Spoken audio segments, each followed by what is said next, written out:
The 20 best heroes to rank up to Mythical Glory in solo queue. Carry and glue are excluded since they are getting banned too often, but you should still know how to play them in case nobody banned them. Number 1. 1-1. I guess it's no surprise that she's the first pick on my list. But apart from that she is my main, she's also the hero with the highest ban rate in the recent M4. And the only hero who got picked in every match where she wasn't banned. I would also state that she's the only hero in the game that can turn around any losing situation into a win for you. One well set ult and all of your enemies lay on the ground. With her non-stop jumping moves and the ability to remove CC effects, it's almost impossible to kill her in the late game unless you have lock-on attacks. But against that, you can just build Wind of Nature or a magic defensive item. Although her ban rate is still pretty high, you can finally use her as your main to rank up in the season. Just make sure to have a few alternatives in case she gets actually banned. For example, our number 2.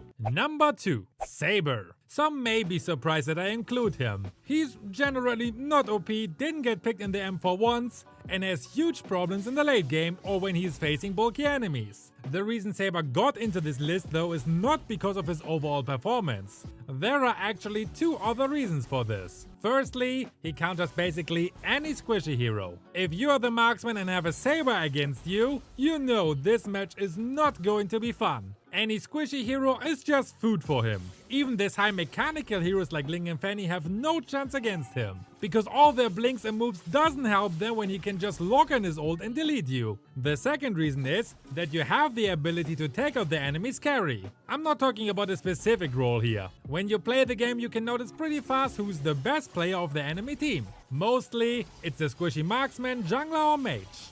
That fella is becoming your sole target. As soon as they show up on the map, you just slash them into pieces. They can't do anything against it, because even if they build counter-defensive items, they have one slot less available for the actual build. Another reason why he is a good choice is because he's easy to learn. Blades out, dash, ult the squishy enemy, you have slain an enemy. It doesn't get simpler than that. Number 3. LapuLapu. The Filipino hero with a sturdy body and explosive damage. Many players underestimate his capability because he was out of the meta for a very long time. After the recent buff and adjustments though, he performs much better on the lane and in teamfights. Just farm safely on the lane until you unlock his ultimate, and then help out your team in the early skirmishes or objective fights. He can deal a decent amount of damage even without many attack items. So make sure to use a hybrid build with both attack and defense items, so you can survive in the front line while dishing out your damage. His skills are full of surprise, which can be combined with Flicker to do some tricks. Number 4. Fanny. Look, an annoying fly. Whee!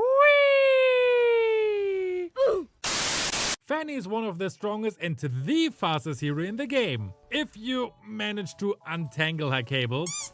Being good is easy, but mastering her set will take quite some time. A good Fanny player can easily bully your backline using her combos and just escape quickly before you can even react to it. Her ability to burst down enemies is certainly not the highest compared to other assassins, but you don't need it if you can slowly bring down the enemy's HP while they have no chance to catch you. If you actually decide to use her as your main, I would highly recommend watching this tutorial by Xeno before making your allies in Classic cry. Her cable mechanic gets very well explained in it. Number 5. 𝐾𝐸𝐻. A monster that deserves a super high ban rate in higher ranks. Her ultimate can be used to set borders when pushing turrets or secure objectives, or to simply trap outnumbers enemies with your allies. With a buff on her slowing effects, she can be very annoying for any walking hero, which you will face in almost every match until you escape the Mythic 5 hell. Yes, Mythic 5 is the new epical glory in my opinion. When you are losing a game, she's also a great hero to play, since her ultimate is super valuable to defend the high ground. Even with a nerf on her range, she's still one of the best, if not the best mage to rank up right now.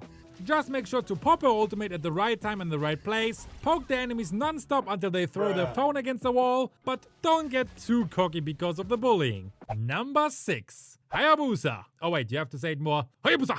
The one and only ninja in Mobile Legends. Okay, we have Hanzo, but he is more a demon than a ninja, and we don't talk about the failure on this list. Hayabusa is the strongest assassin to pick off a detached enemy. He can easily jump into a battle and out of it using his shadow clones. His ultimate makes him invincible while slashing the enemies, which is perfect for tower diving. And most importantly, it deals an absurd amount of damage against a single target.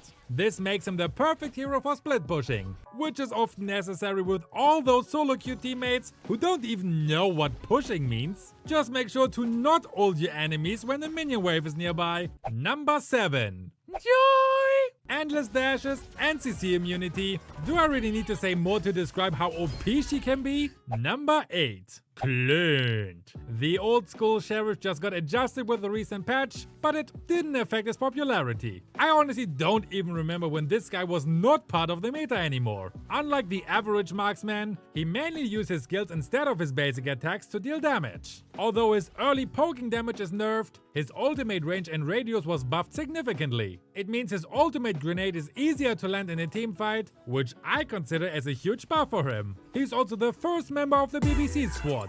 If you don't know what this means, please ask Uncle Roger. Big black. Number 9. 𝐃𝐄. Being a 𝐃𝐄 main has one huge benefit. No matter what type of heroes are currently popular, you will always find a way to make 𝐃𝐄 a very good hero in the meta. 𝐃𝐄 has a perfect set for ganks and flanking, with high mobility, strong CC effect and explosive burst damage. He can easily erase any marksman that becomes a victim to his combos. 𝐃𝐄 is also a hero you can pick in every game. He works perfectly as XP laner and roamer, but can also fill in for any other role. So if you encounter one of those idiots who refuse to adjust, you can just laugh about them and pick the role that needs to be filled in. Also, don't forget that excessive recalling increases his physical attack by 50%. Number 10. Karita.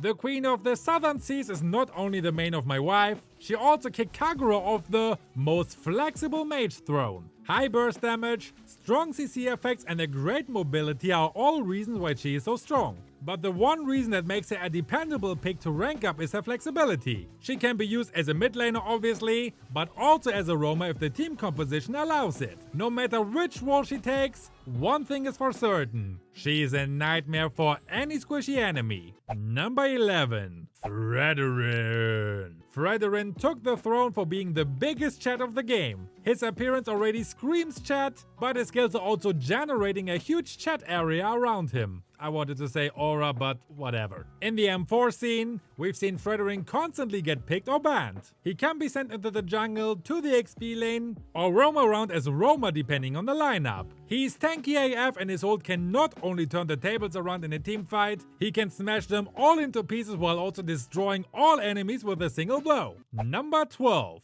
Beatrix. Probably the most flexible marksman in the game. With 4 guns at her disposal, she can easily adjust to any situation that occurs. Her shotgun is perfect for camping and surprise enemies. Her sniper rifle is perfect for poking and finishing enemies from a distance. The firework gun has a large AoE to clear lanes and zone out enemies. And her brrr machine has the most reliable DPS output and target locked basic attacks. With a very strong early to mid game, she can easily dominate her counterpart on the lane. So you can't really go wrong with this pick. Or at least, no one will make fun of your mother for picking her. Number 13. Grook. This rocky fella has a skill set that is related to stone. How fitting. Grook might be a tank, but never underestimate his damage. Even with a damage build, he can be tanky thanks to his passive. His ultimate is one of the deadliest for a roamer, especially when he knocks up the enemies while crashing into a wall. The combination of his huge AoE, control time and explosive damage will give you enemies a nice dose of PTSD. Plus, you can fill in multiple roles. Number 14.